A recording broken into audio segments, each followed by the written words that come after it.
In an industry stuffed with marketing bullshit, empty promises, and shiny-suited liars, one woman's had enough. She knows what it's like to have the wrong clients, no money, and no time for fun. But she also knows how to fix it.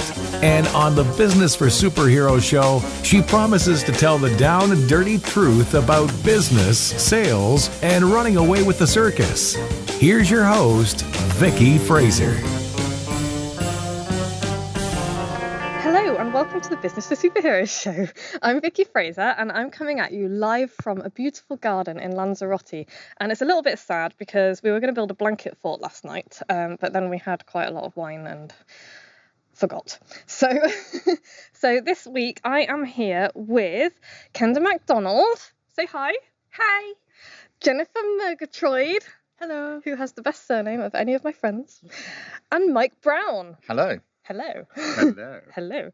And we have all come to Lanzarote in order to write our books. And the reason I thought this would be a good idea is because around this time last year, I went to Turkey to write a different book and managed to write the grand total of 2,800 words in a week, which is a little bit shameful. So yeah, that's what we've been doing. But I really want to know what you guys have been doing. Kendall, why did you come out here? Because I needed to finish my book. It's been a bit of a struggle. I think I wrote probably just under half of my book over a year and managed to distract myself with lots of very important things, like more research than anyone ever needs to do for any book ever. And then just in this last week, I thought we could have some really targeted time. And it has done precisely that. Because my book is done. Yay! It's finished. Cheers. That's so completely awesome because I know that it's been a little bit of a stressful process for you, hasn't it? Yes, it has. I was told by somebody that it would not be done and that I needed to give up on trying to get it done for now and just focus on other things. And that was deeply upsetting because this has been my life for over a year. And that generally makes me go, fuck you, to the world. And that's precisely what I did. Yay! I still think we should take a photo of your middle finger. Yes. And send it to. Yes. Definitely. See if you can get it on an umbrella, and yeah. then you can do the pop and pop the umbrella up. I love that smile idea. And pop. That's such a great idea. Jen, why did you come out here? Well, I came out to start my book. I have been working on a book of fiction. Stuck in the world building phase for about 2 years and finally was able to come out here and get everything sort of set, fully plotted and ready to go. I have made a good start at the first few chapters. Everything is in place and I'm very excited to finally dive into this world. Well, the rest of us are very excited as well. Absolutely. Because it's pretty much exactly the kind of book that we like reading. Yes. And we're like, you need to finish this book now. Yeah. It's really awesome. And we'll come back to that shortly. Mike, why did you come out here? I like the sunshine. That's as good a reason as any. I've had a book in my head for maybe 5 or 6 years. It began with a title. And then over time, I've got a YouTube channel with quite a few subscribers. When he says quite a few subscribers, he's got like 11 billion subscribers. 250,000 at the moment. That's quite a lot. Thank you.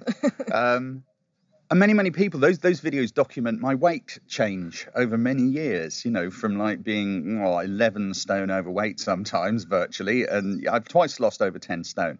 Many people have commented on videos and sent emails saying, how did you do that? And for the last few years, I've kind of kept that weight off. So that's what I wanted to write about. And why did I come here? Because there's so many interruptions back home with phone calls and more interesting things to go and do than think difficult thoughts and make a plan. Yes. Well, I'm really okay. Tell us what your book's called. I'm not entirely sure what it's called. And you put me in a difficult place now because I'm not supposed to tell anyone what it's called. However, I think it's going to be called... You don't have to tell us. No, I'm going to. I think it's going to be called Stop Eating That and Read This. Life in the Fat Lane. But then we did also discuss the possibility of calling it Where's My Willy Gone? The other night. Which I really like that idea. Because a book title needs to get people's attention. Little learning tip there. Kendall, what's your book called? It's called Hack the Buyer Brain. Nice. And what does that mean? It means that in order to survive, we've evolved to do very specific things, and our brains have enabled us to be the best that we can possibly be at survival. No, that's my tea, Mike. You can't have that one either. Mike's stealing everyone's tea right now. You didn't bring your tea down with you. You just brought your fags. It's not fair. I'm going to have a fag then. So in order to survive, we have evolved in a very specific way, and we've become very good at survival, except for the fact that now we're trying to use our brains to do what, we didn't survive to do, which is to buy stuff. And so in order for our, ironically, in order to survive in today's day and age, we hack our brains in order to do things. And this has some pretty serious implications for marketing and the way that we go about sort of putting ourselves out for businesses. And as businesses kind of move into this phase of the consumer wants a super personalized journey and they want a super personalized experience. Experience is incredibly personal and subjective. How do we understand that? If we can understand what the brain is doing, we can start to measure and quantify and understand exactly how we can adapt our businesses. So the book is about that process. It's about why we do what we do. And it also provides a framework and a structure that businesses can utilize to create customer experiences that are personalized. Yeah. I'm sorry, Mike's blowing smoke in your face. Yeah. For our American listeners, by the way, fag is not a derogatory term. Oh, yeah. It's slang for a cigarette. That book sounds awesome, Kendall. There's a whole bunch of teaching in there for people with ears to listen as well. And I can't wait till it comes out. And it's going to be very exciting. Soon. It's going to come out soon. Really soon. I'm not going to ask Jen what her title is, because I don't think you know yet, do you? I do have a title. Do you? I started with a title as well. And sort of wrote into it. It's called Into the Blind. Ooh, nice. Which I think sounds lovely and poetic and evocative, and I kind of have figured out what it means through the world building. Cool. And so what do you want to do with your book? What's your long-term writing plan? Do you have one? I would love to spend the rest of my life writing stories in this world that I've created, sort of Terry Pratchett style. I'd love to have lots of different people, different characters, different aspects of this world, and just tell lots of different stories in this place with these very specific rules. Well, I would also like you to do that. Selfishly, yes, we are ready for your book, Jen. It's going to be so cool. I'm so excited. And I've got no patience, and I know it's going to take you ages to finish it, because that's the nature of a novel, and it's like, okay, so we can have some links and things in the show notes for where people can get in touch with our writers and find out more about them. But I just wanted to talk a little bit about the retreat, because it's been so useful, because it's so difficult to write at home with the distractions and all of that kind of nonsense. And as I've found, it's also very difficult to take yourself somewhere lovely for a week on your own and actually get anything done, because I wrote 2,000 words and then went to the beach. So what's been your biggest challenge, Mike, this week, do you think? And what's been the biggest thing that you've got out of this week away? Oh gosh, I've got so many things out of this week from all of you guys. What's been the biggest challenge? I'm dyslexic. I type at the speed of a snail reversing up a molehill. He does. I do. It's just so difficult, and all the thoughts are terribly messed up and jumbled up. So the biggest challenge for me has been teasing out memories from sort of going back ages, 50 odd years, some of them, and kind of making sense of those. But also it was a self-confidence thing, because I know I type so slowly, and because I know I jumble all the words up. It confronts me with the thing I'm crappiest at in the whole wide world all the time, and then I get angry with myself. Having you guys here and getting you guys just to look at it. I mean, I got you to read a little bit, Vicky, right at the beginning, and you said, no, it's fine, makes complete sense. Because I was looking at, will anyone else understand this? I tell you, it's more than fine. It was really compelling. And I was really surprised, because you've been bitching about how difficult he finds this, and what an awful process it was, and how terrible he is at everything. And I had a read of it. I was like, this is really good. It's really compelling. And I'm really looking forward to the book. So carry on. Yeah, I mean, so that for me was a huge boost, the self-confidence thing, and just kind of, it was the support of everybody else, and of course it's lots of fun. There's plenty of piss taking. For American viewers, that is teasing. there's Not been stealing one another's pee. lots of stealing each other's tea, lots of, being called a fag smoker, which of course into the English that could have a double entendre kind of a meaning. But Inciting people to murder as well. Jesus. That's not what I was thinking. I was more, let's not go there. Okay. Yeah, let's not go there. No.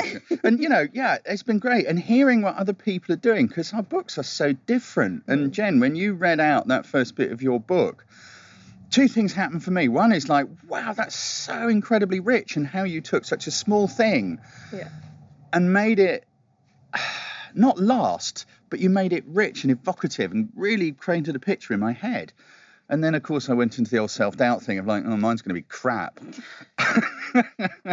I wish I could do it like that, because we all compare each other, and it's not a good habit to compare each other. I'm going to jump in with two things there. First of all, one of my favourite quotes is "Comparison is the thief of joy." It really does make you miserable. It really does. And the second thing is, I think this is kind of what you were saying, but I'm going to articulate it slightly differently. Writing, you don't have to be a good writer to be a good writer. It's not about being What good. are you saying? Well, it's not. It's about being able to tell a story and weave a tale and keep people and keep people. Sorry, I won't do it again. and keep people interested. And the only job of line 1 is to get people to read line 2, and so on and so on. And you accomplish that with your single finger typing.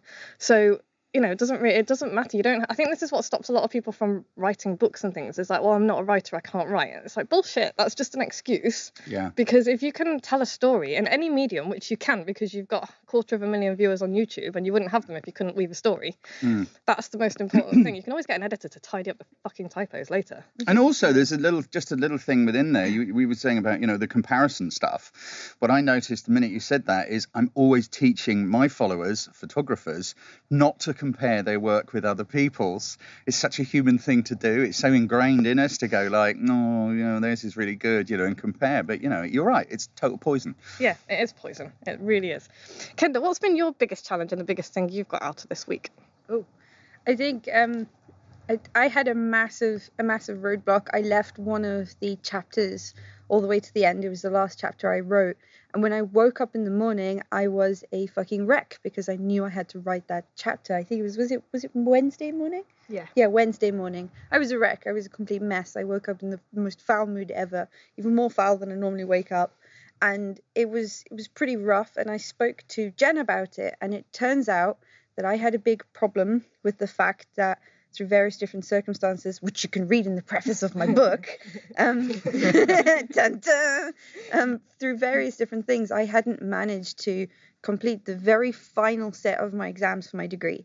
And I've been carrying around this massive sense of shame that I'm a complete failure because I didn't manage to do that. Circumstances are out of my control for that. It's not my fault that I didn't manage to do that. But the imposter syndrome kept saying to me, you're a failure. No one's going to take you seriously. No one's going to, listen to this. People are going to find out, and it's going to be like a whole big deal. And Jen basically just said to me, yeah, but, that's never going to go away. And then she was like, I have a PhD and I get imposter syndrome too. And I was like, what? And so basically Jen just in a couple of sentences took a massive roadblock that had basically been stopping me from finishing the entire book, and she just moved it aside, and she said, just tell people your story, tell them why that happened.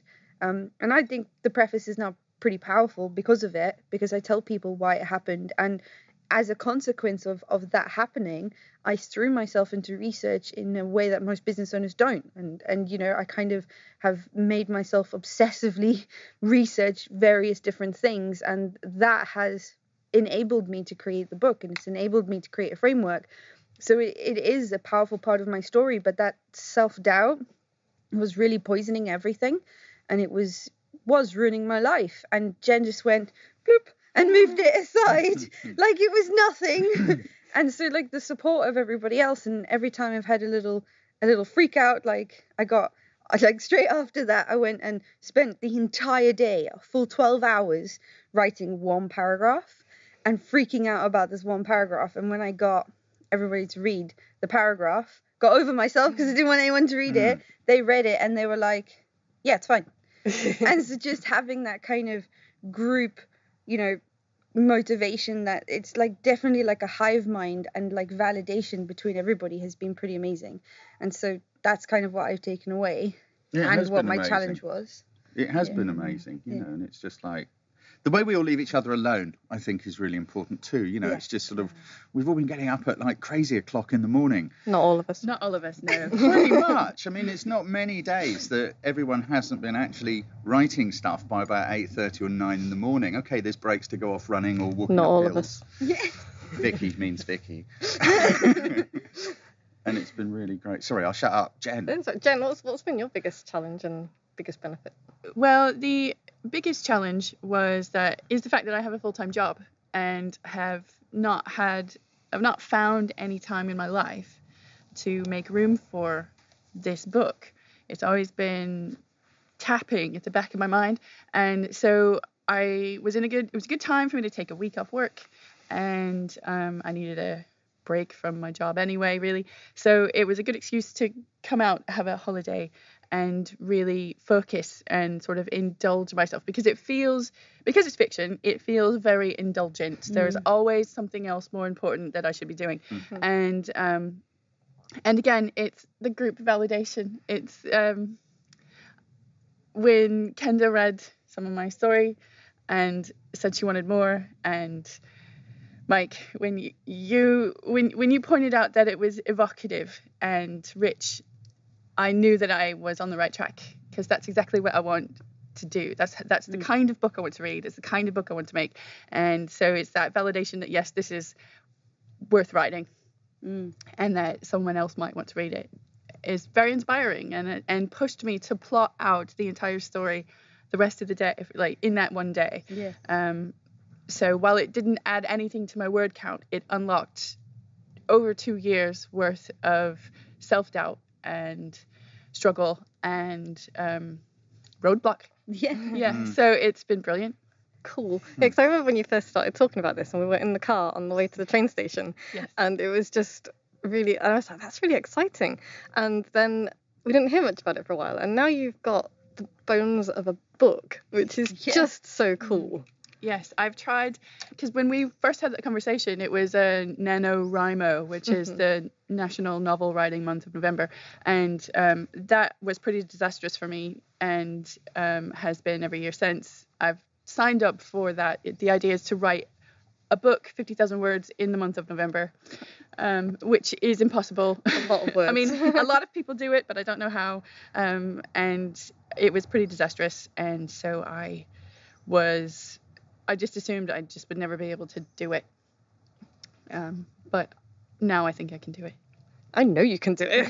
Well, I'm going to add to that. You are doing it. Yeah. Well, exactly. Yes. Yeah, that's the thing. I think like reframing stuff from I think I can do this and I can do this to like I am doing it is a really big thing, because you are living it. We've all had crises of self-confidence, like Absolutely. from Mike being worried about dyslexia, from me being worried about, all sorts of shit, and Jen being worried about her stuff, which she just shouldn't be, because it's fucking awesome. Yeah. And you need to finish it because I want to read it.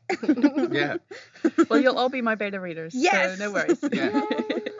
Job accepted. It's going to be so cool. It's been really cool seeing everybody just do the thing that they're good at, because I think when you're friends with someone, you don't realise, because you're friends and you have a different connection with them, you don't realise how good they are at the stuff that they do, and then it comes as like a little bit of a shock almost. It's like, wow, like proper wow moments, because Jen, with your book writing, it's like a proper, when I read it, it was a proper wow moment, and it was just awesome. And when I read your preface, and knowing you as I know you, Kendall, and with your imposter syndrome, and it's like, you are one of the fucking smartest women I know, and I'm going to back that so up. well educated, and just you get such good results for your clients. And so to see you have that kind of crisis of confidence was heartbreaking, and also but also seeing you get over it was just really, really cool. And I don't know you quite so well, Mike, but seeing you go from being you know, I can't type because I've got like single finger typing to,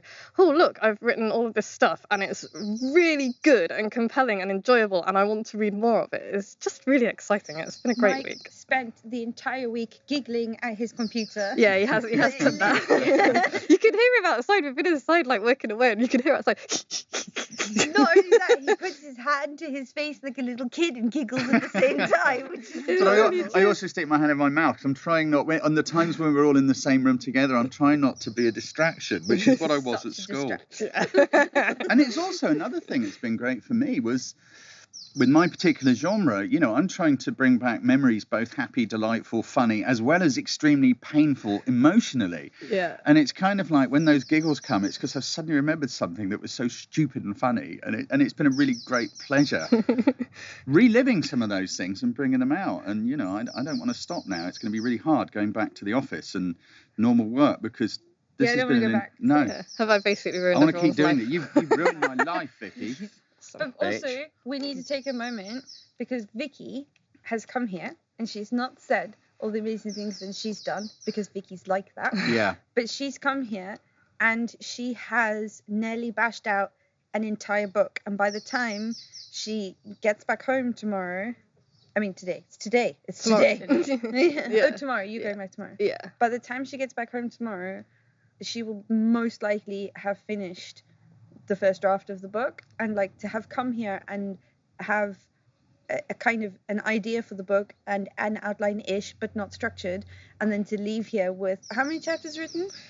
15 so far. Yeah. Whoa. Exactly. To have 15 chapters written, and she's been doing a little bit of client work here and there, and Which was a mistake. yeah, and this and that and all these other different things. You've done fucking amazingly. Yeah. Thanks. Round of applause, I think. For...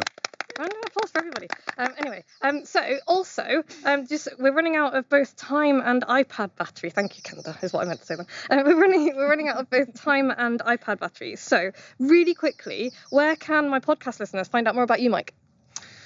If you just stick Mike Brown with an E, Browne, into Google, coupled with the word photography, Mike Brown photography or photographer, you'll find videos, YouTube, websites, things like that. Super, and you can see his weight evolution in action. You can watch my weight evolution. There's no book information there at the moment, but there will be. you can Get a waiting list going. waiting list. That's I'll talk to you about that another time. Kendall, where can we find out more about you? You can head over to the old Googles and type in automation ninjas, and our website will come up, and there is a pretty damn decent blog, and there is a YouTube channel, and there is a Marketing Agony Aunt podcast, and the book will be there so soon. So exciting! Soon. And if you want to make Kendall very happy, send her interesting tea. Yes. And Jen, I know that you're not a business owner, so this is a bit different, but I'm going to ask you this so that you get a book website and a blog going. And where can people find out more about your book? I'm at a loss. I don't know. So we're going to have a conversation about this because one of the best ways to pre-sell a book is to start building up interest in it. And I think that starting a blog will both help keep you accountable and will help build up a little bit of interest. Oh, that's brilliant, because I have maps, I have character studies, I have fragments of how the languages work, I've got all kinds of things that I could probably and put you've got up. all those little additional stories and stuff. We are going to talk more about that on the way home. Yeah. Fair enough. So watch this space, and if you listen to this podcast, we'll talk about this again. And we're doing another retreat. Well, I'm going to do a retreat like this every 3 months, I think, because that's my plan to write a book every 3 months. So I have 5 more books to write now. So yeah, we're going to be doing this, so we'll do another one. And you can, if anyone absolutely. wants to know about Jen's awesome book, then I will be talking about her in my emails and various other places as well. So, right, I'm going to wrap that up because we've got 2% battery left, and this is very, very stressful. We're all travelling home shortly, which is both sad and exciting because we get to see our respective men and not Mike. Yeah, well, you're going to smoke bags. You're going to go see Dave tonight. You are going to see Dave. Yeah, he's not my man. I just want to point that out. If anybody else is interested in Dave, you can have him. And yeah, well, I'll be back same time next week with Joe, which will be lovely, and Jin. And yeah, if you I can't run out. If you've listened to every episode of this podcast, then drop me a quick email with your postal address because I've got a little something to send you, just to say thank you for being such a super stalker fan. And yeah, if you just be good, and if you can't be good, don't get caught. Bye. Like what you've just heard? Tell your colleagues, tell your friends, send them to www.businessforsuperheroes.com/podcast.